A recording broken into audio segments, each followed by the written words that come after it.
Inaasahan pa ang pagdating ng mga karagdagang mobility assets ng Philippine National Police kasunod ng pagdating ng mga panibagong kagamitan nito kung saan binigyang diin ng DILG ang kahalagahan ng mga ito para sa pagpapalakas ng peace and order sa buong bansa. Tunghayan ang balita sa aking report.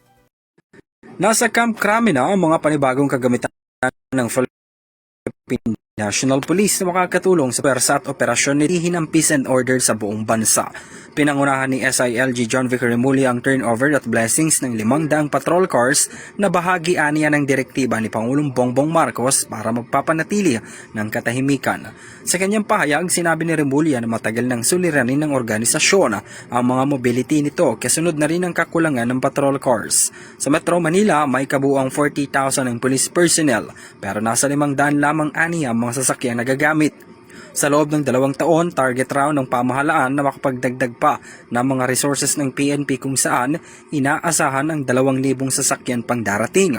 Bukod sa mga bagong biling patrol cars, dumating na rin ang nasa 608 na personal carriers and transport vehicles, 438 na light and heavy motorcycles, 4,989 na protective gears, 322 na aerial drones, 505 na mobile devices at 3,155 na essential firearms.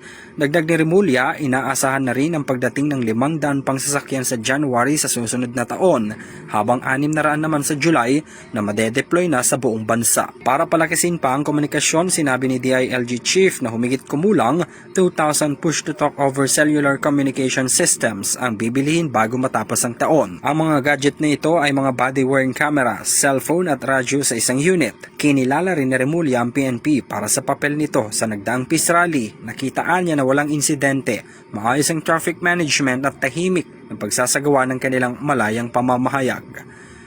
Para sa EuroTV News, ako si Henry V. Nicolas, sumasaludo sa bawat Pilipino.